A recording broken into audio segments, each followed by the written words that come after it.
Good morning बच्चों। आज हम लोग देखते हैं एनसीईआरटी बुक कक्षा 10 एक्सरसाइज 10.2 का पार्ट 1 में हम लोग उस सवाल के बारे उस टॉपिक के बारे में जानकारी लिए थे और 3 सवाल हल किए थे। उसका डिस्क्रिप्शन लिंक डिस्क्रिप्शन में मिल जाएगा, आप उससे उसको स्टडी कर सकते हैं। पहले चौथा देखिए, अब ये क्या कह रहा है। देखिए यहाँ कह रहा है सिद्ध कीजिए कि किसी वृत्त के किसी व्यास के सिरों पर खींची गई स्पर्श रेखाएं समानांतर होती हैं। समझिए क्या कह रहा है। कोई एक वृत्त ले लेना है, मान लिया ये एक वृत्त हो गया, ये इसका केंद्र, एक इस पर हम ये देखिए ये केंद्र O था, ये R था, ये R था, यानी ये भी एक व्यास बन गया। अब ये आप जानते हैं कि आर पार अगर इसको मिला दें, वृत्त में जाने वाली आर पार जाने वाली वह रेखा जो केंद्र से होकर गुजरेगी वो सब व्यास कहलाएगी। इसका मान त्रिज्या के दुगुने के बराबर होगा। इसका नाम हम लोग रख देते हैं x और y, जहाँ पर यह वृत्त की परिधि को टच कर रहा है। इस रेखा का नाम हमने रख दिया। अब 2 रेखा यहाँ पर हम लोग खींचेंगे। ये दोनों कौन सी रेखा होगी? स्पर्श रेखा। ये 2 स्पर्श रेखा हमने खींचा। ये रचना पर ध्यान दीजिए, एक व्यास बनाए और उसके बाद हम लोग वहाँ पर 2 स्पर्श रेखा खींच दिया, ए बी, और इसका नाम रखिए सी डी। ए बी पर स्पर्श बिंदु x है जो इस पर व्यास को टच कर रहा है या त्रिज्या को, उसी तरह सी डी पर y बिंदु है जो इसको टच कर। इतना काम रचना हुआ। आप लोग इसके वर्णन में इस रचना को भी लिखेंगे। क्या रचना की हम लोग? वृत्त के व्यास क्या था? XY के सिरे पर 2 स्पर्श रेखा क्रमशः AB और CD खींचा। बस हमने इतना सा काम किया है, इसी को हम कहते हैं रचना किया। अब इस रचना के बाद अगली बात आपको लिखनी होती है कि इसमें सिद्ध क्या करना है। इसको देख लीजिए, जो भी प्रमेय होता है ना, जो भी इस तरह के सवाल, उसमें यही सब लिखना रहता है। भाषा का ही मेन महत्व है। सिद्ध करना है। क्या सिद्ध करना है? AB, ये जो AB रेखा है ना, ये समानांतर है CD। यह सिंबल है पैरेलल का, समानांतर का। हो गया। अब हमें इसको सिद्ध करना है, तो क्या करेंगे? लिखेंगे प्रमाण। अब प्रमाण का मतलब होता है कुछ ऐसी बात प्रमाणिक लिखनी जो मालूम है हमें, जो स्वयं सिद्ध है। ये O है, वृत्त का केंद्र, ध्यान रखना है। अब इसमें हम लोग को प्रमाण किया है, तो देखिए OX, यहाँ देखिए ये O है, ये X है, ये लंब है, लंब AB। OX क्या है? लंब AB पर। क्यों? क्योंकि प्रमेय 10.1 से यही पता होता था कि स्पर्श बिंदु को केंद्र से मिलाने वाली रेखा स्पर्श बिंदु पर लंब होती है। आप प्रमेय 10.1 भी लिख देंगे तो चलेगा, या इस प्रमेय को आप लिख भी देंगे कि जैसे देखिए स्पर्श बिंदु से वृत्त के केंद्र को मिलाने वाली रेखा, यानी त्रिज्या जिसको आप कह रहे हैं, ये क्या होता है? स्पर्श रेखा पर लंब होती है। यही प्रमेय है 10.1। इसको हम लोगों ने सिद्ध भी किया हुआ है। आप चाहे तो इसको लिंक से देख लीजिएगा डिस्क्रिप्शन में, और कर सकते हैं। तो इसका क्या मतलब हुआ? इसका मतलब हुआ कि ये जो कोण है ना, ये कोण या इधर वाला, दोनों ही कोण इसका 90 डिग्री का हुआ। यानी कोण, अब इसका आप नाम जिधर से लिखिए, BXR लिखिए, BXO, या जैसे जिधर से लिखना हो, BXO बराबर 90 डिग्री, BXO, या OXB भी हम लिख सकते हैं, उसमें भी कोई बात नहीं है। इसी प्रकार इसको आप समीकरण 1 नाम दे दीजिए। इसी प्रकार देखिए, अब ये OY लंब है CD पर। फिर से प्रमेय वही 10.1 का ही चर्चा हो जाएगा। तो इसीलिए फिर आप देखिए BXO है, तो इसको आप लिख दीजिए इस बार DYO। कौन? DYO बराबर भी 90 डिग्री हो गया। ये समीकरण 2। तो आपको 2 कोण मिल गया। अब हम लोग को क्या करना है कि दोनों को जब हम जोड़ते हैं, समीकरण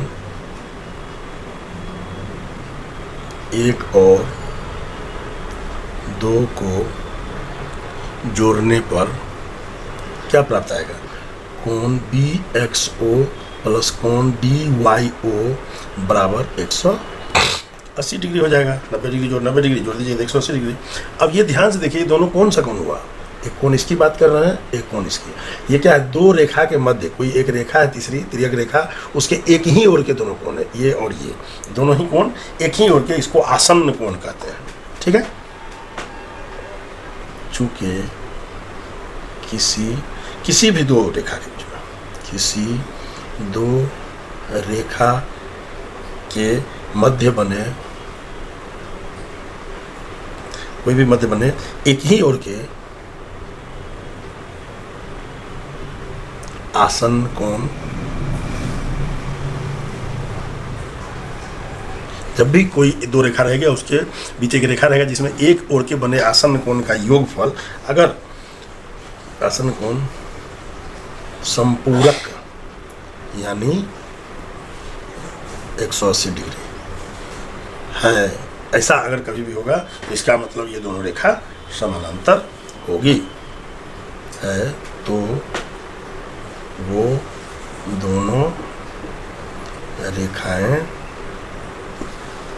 आपस में समानांतर होंगी, ये जानते हैं।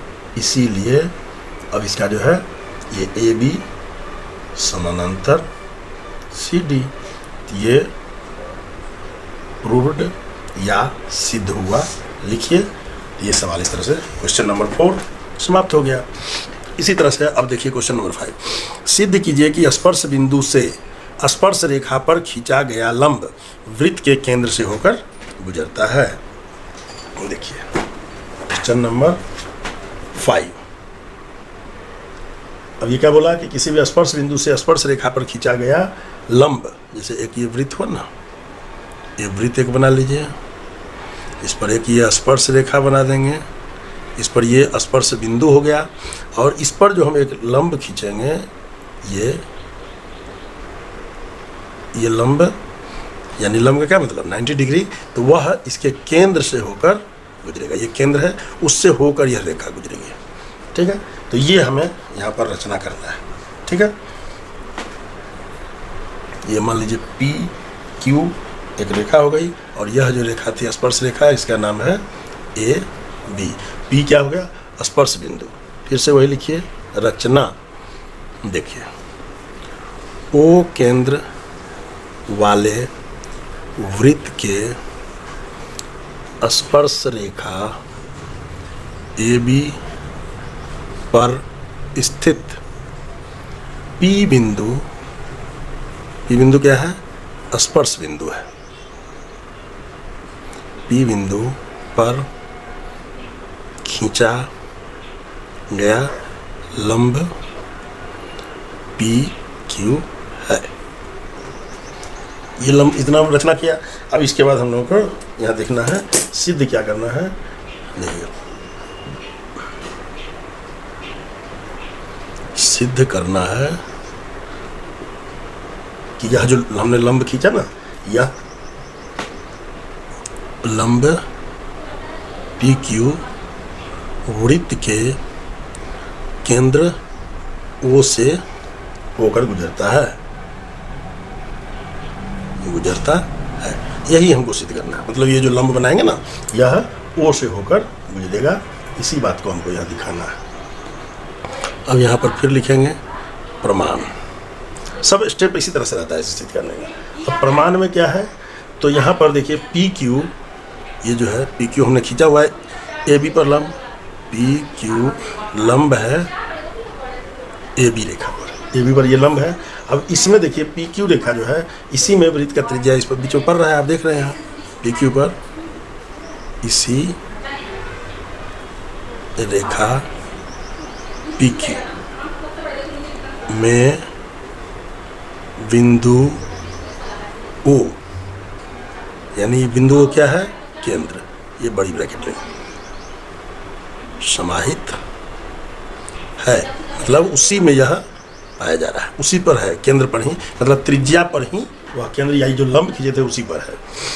उसी पी क्यू रेखा में वृत्त का केंद्र वो भी समाहित है। पी क्यू रेखा जो है उसमें वृत्त का केंद्र भी है, यही पर यही त्रिज्या भी है और यही रेखा पी क्यू बिंदु का वो केंद्र समाहित है तथा इसी पी क्यू रेखा में वृत्त का केंद्र, नहीं इसको वृत्त का केंद्र तो लिख दिया, वृत्त की त्रिज्या लिखिए, वृत्त की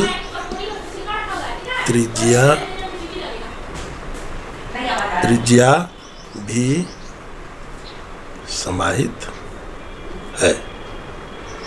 तो इस प्रकार से यह लिखना है। और चूंकि इस पर खींचा गया लंब है, यह देखिए प्रमेय 10.1 के अनुसार त्रिज्या स्पर्श रेखा पर लंब होता है। यह प्रमेय कहता ही है और हमने लंब खींचा है तो त्रिज्या पर होगा। तो इस प्रकार से यह सिद्ध हो गया कि इसीलिए इसमें जो दिया हुआ है ना लंब, यह केंद्र ओ से होकर गुजरता है। इसलिए स्पर्श बिंदु P पर खींचा गया लंब वृत्त के केंद्र से गुजरता है। यही प्रूफ करना था और ये प्रूफ हो गया। तो इस प्रकार क्वेश्चन नंबर 5 भी साबित हो गया। अब इसके बाद हम लोग को देखना है क्वेश्चन नंबर 6।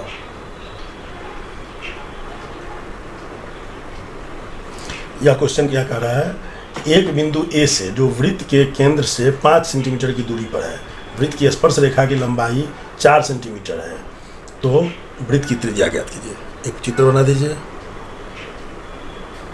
वृत्त बनाने का प्रैक्टिस करते रहना है। देखिए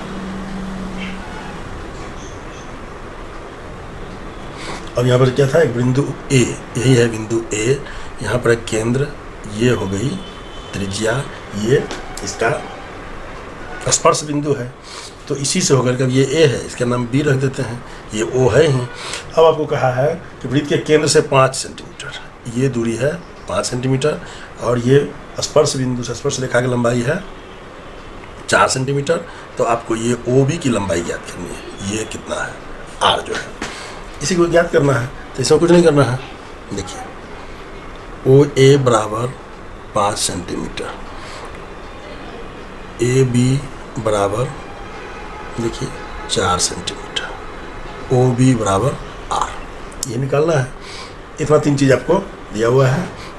देखिए यहाँ लिखेंगे, चूँकि कोण बी जो है क्या है, ये समकोण है इस पर, क्योंकि स्पर्श रेखा पर खींचा गया लंब समकोण होता है। कोण बी बराबर 90 डिग्री, क्यों, प्रमेय 10.1 से यह मालूम है कोण बी, इसीलिए त्रिभुज ओ ए बी एक समकोण त्रिभुज है, ये सिद्ध हो गया। अब जब समकोण त्रिभुज है तो पाइथागोरस प्रमेय से क्या होगा, लंब बराबर कर्ण स्क्वायर माइनस आधार स्क्वायर अंडर रूट।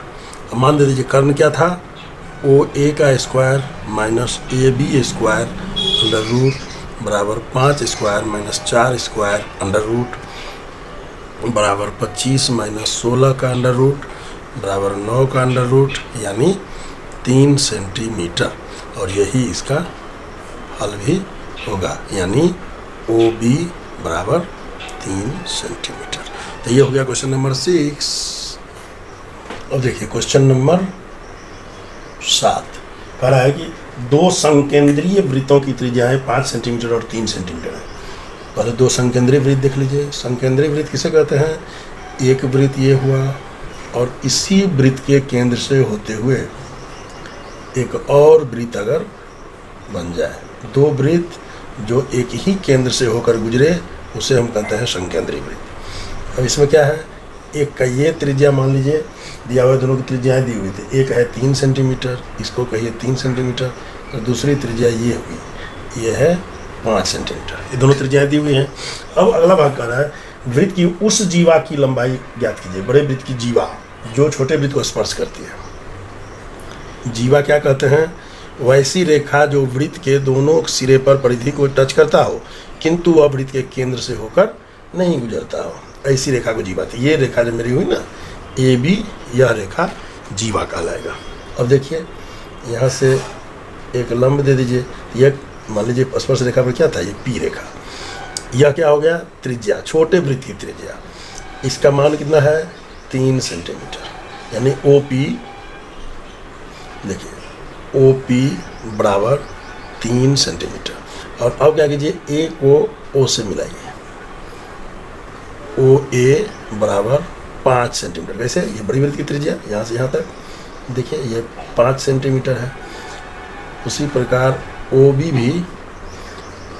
बराबर भी 5 सेंटीमीटर, ये भी तो वही त्रिज्या ही है, दोनों बराबर है। अब आपको निकालना क्या है ए बी बराबर 8 अलग अलग। तो हम लोग को करना क्या है, यहाँ देखिए यहाँ पर 2 त्रिभुज बन रहा है, ये भी आप जान रहे हैं कि 90 डिग्री है। बारी बारी से दोनों त्रिभुज की चर्चा हम लोग करेंगे बारी बारी से। और जैसे एक त्रिभुज देखिए ये ओ ए पी त्रिभुज, ओ ए पी में ओ ए पी, तो इसमें क्या है कोण ओ पी ए बराबर 90 डिग्री। क्यों? क्योंकि ओ पी लंब है ए बी, प्रमेय 10.1 के अनुसार ये हो गया। यानी त्रिभुज ओ ए पी एक समकोण त्रिभुज है। अब देखिए यहाँ त्रिभुज का सिंबल, तब जब समकोण त्रिभुज है तो इसमें फिर लंबाई क्या मालूम हो गया, ये हमको नहीं मालूम ए पी, तो ए पी बराबर आधार, इसको आधार है ये कर्ण हो गया, मतलब समकोण की सामने की भुजा कर्ण कहलाती है।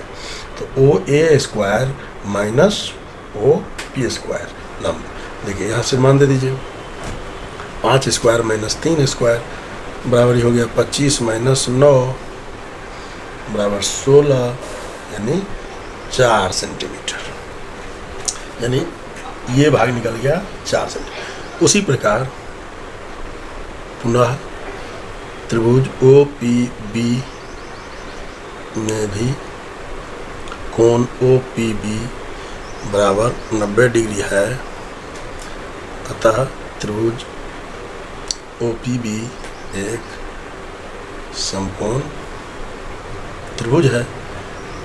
इसीलिए अब यहाँ भी पी बी बराबर फिर से ये आ जाएगा, ये देखिए O B square minus O P square same हो जाएगा, इतना ही निकल जाएगा बराबर देखिए 5 स्क्वायर माइनस 3 स्क्वायर बराबर 25 माइनस 9, या आप सीधे भी लिख सकते हैं बराबर 16 बराबर 4 सेंटीमीटर। इसीलिए ए बी बराबर ए पी जोड़ पी बी बराबर 4 जोड़ 4 यानी 8 सेंटीमीटर, यही इसका हल हो गया, आंसर हो गया। तो इस प्रकार आप क्वेश्चन नंबर 7 को भी हम लोग हल कर लिए। अब देखिए क्वेश्चन नंबर 8 में कह रहा है कि एक वृत्त के परिगत एक चतुर्भुज ए बी सी डी खींचा गया, यानी एक वृत्त ले लीजिए, एक ये वृत्त हो गया, ये उसका केंद्र O है, इसके परिगत एक चतुर्भुज खींच देना है, किसी भी प्रकार से खींच देना है।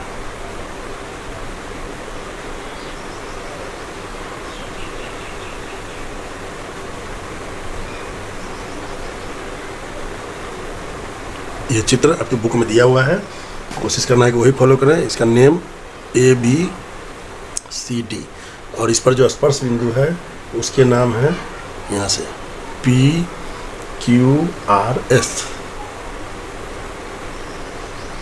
ये चारों हैं।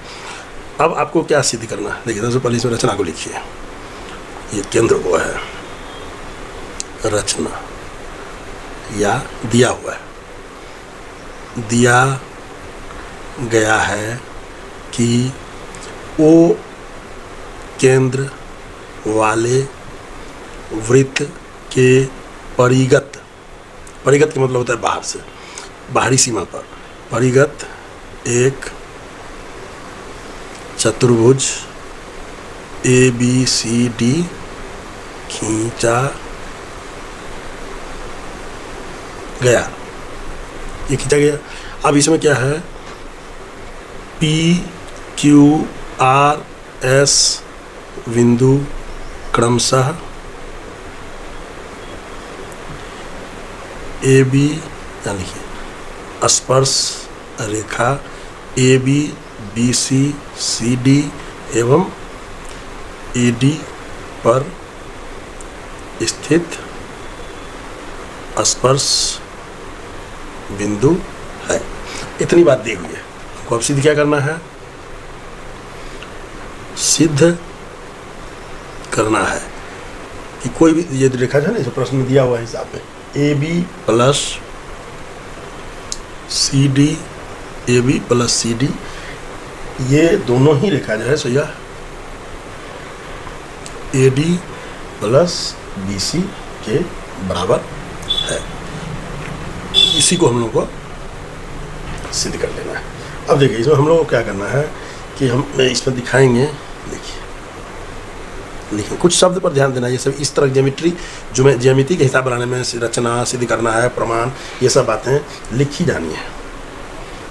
अब देखिए दो बिंदु पर विचार कीजिए, ये और ये। पहले एक तरफ से बिंदु P और S क्रमशः, ये बिंदु P और S क्या है क्रमशः, AB और AD भुजा पर स्थित स्पर्श बिंदु हैं, स्पर्श बिंदु हैं। अब हमको मालूम है, ये देखिए, ये अगर कोई बाहरी बिंदु है, यहाँ से दो स्पर्श रेखा खींची गई तो दोनों की लंबाई समान हो जाती है। तो यहाँ पर हम लोग क्या लिखेंगे, इसीलिए AP बराबर AS। देखिए ये है, ये AP बराबर AS। क्यों? क्योंकि ये बाहरी बिंदु से किसी वृत्त पर खींची गई स्पर्श रेखा की लंबाई समान होती है। ऐसा प्रमेय 10.2 प्रमेय 10.2 के अनुसार इतना भी लिखने से काम चलेगा। लेकिन अगर आप लिखते हैं, चाहे तो इसको लिख दीजिए, किसी बाह्य बिंदु से वृत्त पर खींची गई स्पर्श रेखा की लंबाई समान होती है। ये लिख देने से ये पूरी बात हो गई, क्योंकि इसी पर ही प्रमेय सिद्ध। इसको आप इक्वेशन 1 मान लीजिए। अब इसी तरह से आप अलग बिंदु पर विचार कीजिए। इस बिंदु पर देखिए, तो ये भी तो इस बिंदु से ये स्पर्श रेखा BP और BQ, तो उसी प्रकार BP बराबर BQ, ये हो गया दूसरा समीकरण। यहाँ लिखिए इसी प्रकार BP बराबर BQ, ये दूसरा बिंदु हो गया। फिर CR is equal to CQ, ये तीसरा समीकरण हो गया। CR is equal to CQ। उसी प्रकार से फिर DR बराबर DS, D पर DR बराबर DS, ये हो गया चौथा। ये चारों समीकरण इसी आधार पर हो गया। अब चारों को कुछ नहीं करना है, जोड़ देना है। समीकरण 1, 2, 3, 4 को जोड़ने पर इसी उत्तर लिख दीजिए। देखिए AP plus BP plus CR plus DR, AP plus BP plus CR plus DR बराबर, इधर वाला लिखिए AS प्लस BP के बदले कौन सा है, BQ, CQ प्लस DS। तो ध्यान से देखिए, ये AP प्लस PB, ये क्या था, AP प्लस PB, ये इसके बदले आप लिख सकते हैं AB plus CR plus DR। देखिए CR प्लस DR, तो इसको लिख सकते हैं आप CD, हो गया। यहाँ देखिए क्या है, बराबर, यहाँ देखिए AS प्लस ये, यानी ये दोनों को अगर आप ले लेंगे एक साथ, AS प्लस DS, ये AD हो जाएगा। और plus B Q plus C Q, B Q plus C Q, तो ये हो जाएगा बी सी। अब ध्यान से देखिए, जो हमें सिद्ध करना था A B plus C D बराबर A D plus B C हो गया, ये प्रूव्ड यानी सिद्ध हुआ। तो इस प्रकार यह क्वेश्चन नंबर 8 भी समाप्त हुआ। अब